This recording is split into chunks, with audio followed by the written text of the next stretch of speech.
Halo sahabat PPG, salam dan bahagia.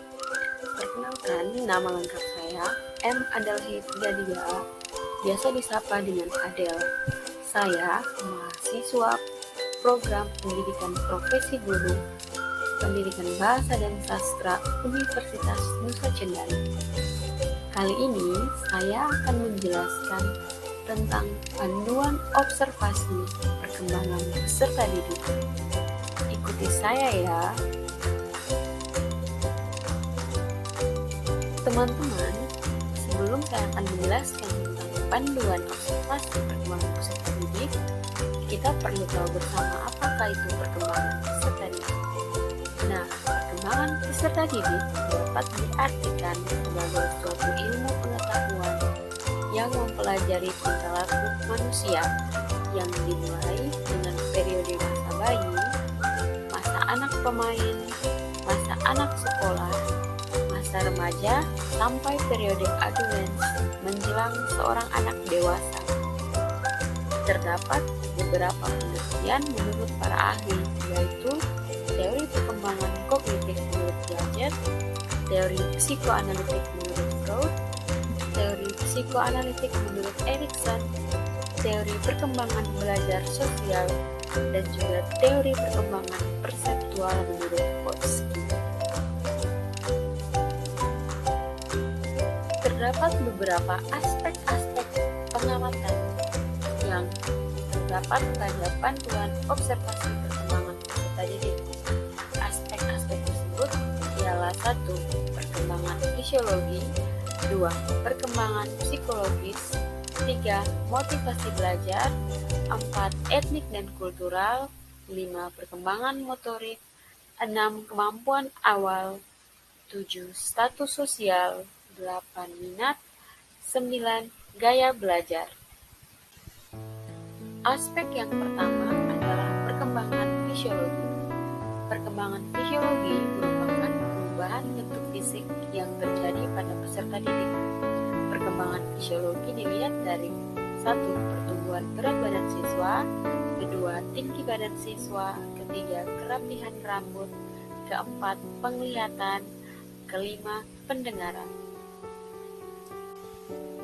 Kedua, terdapat aspek perkembangan psikologis.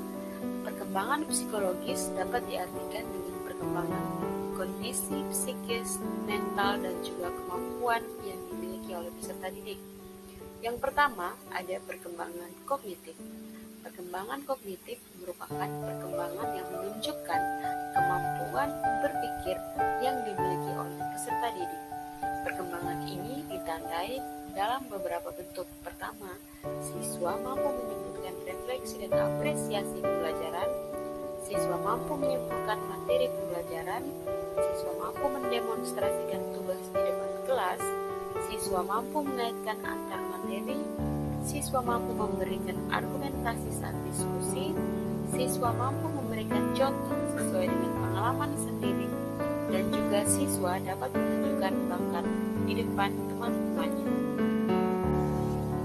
Masih dalam perkembangan psikososial, yang kedua terdapat perkembangan psikososial, yaitu peserta didik mampu bekerja sama dengan kelompoknya, peserta didik mampu bersosialisasi dengan warga sekolah, dan peserta didik mampu mengungkapkan pendapatnya dalam forum diskusi. Selanjutnya, terdapat perkembangan emosi. Dalam perkembangan emosi, peserta didik mampu menunjukkan rasa percaya dirinya, peserta didik mampu berinteraksi dengan rekan sejawat, peserta didik mampu mengendalikan amarah, dan juga peserta didik tidak mudah putus asa. Selanjutnya, perkembangan moral. Pada perkembangan moral, peserta didik dilihat dari reaksi dan caranya, yaitu peserta didik tidak mengganggu teman saat proses pembelajaran. Yang kedua, peserta didik patuh dan hormat kepada guru. Yang ketiga, peserta didik mampu menghargai pendapat teman sejawat. Selain perkembangan psikologis peserta didik, terdapat juga motivasi belajar. Nah, motivasi belajar berkaitan dengan niat dan juga kesungguhan hati yang dimiliki oleh peserta didik untuk mengikuti setiap rangkaian proses pembelajaran di sekolah. Pada motivasi belajar dilihat dari peserta didik mampu hadir tepat waktu, mereka mampu menunjukkan minat terhadap materi pembelajaran, mereka juga tidak mudah putus asa dalam mengerjakan sesuatu, serta selalu antusias dalam mengikuti proses pembelajaran dan juga senang dalam setiap pembelajaran yang diberikan oleh guru, serta memiliki rasa ingin tahu yang tinggi dan bersemangat dalam mengerjakan tugas baik individu maupun kelompok. Selain motivasi belajar, terdapat perkembangan etnik dan kultural.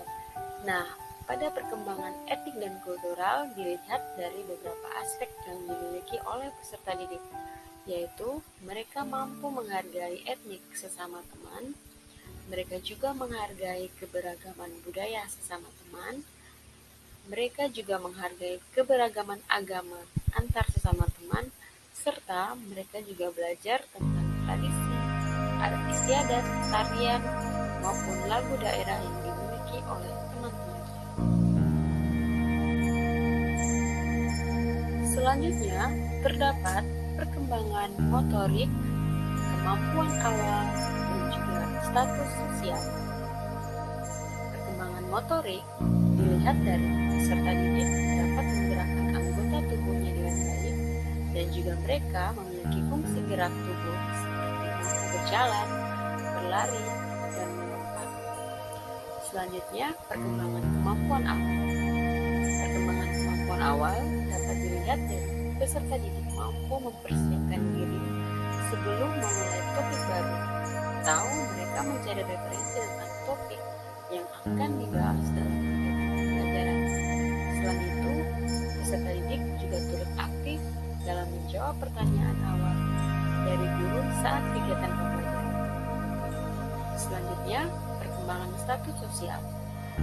Dalam status sosial dilihat dari peserta didik dalam kesehariannya di sekolah, ketika diantar oleh orang tua menggunakan kendaraan pribadi, ataukah peserta didik pergi ke sekolah menggunakan angkutan umum, dan juga ada peserta didik yang memiliki fasilitas penunjang pembelajaran yang lengkap.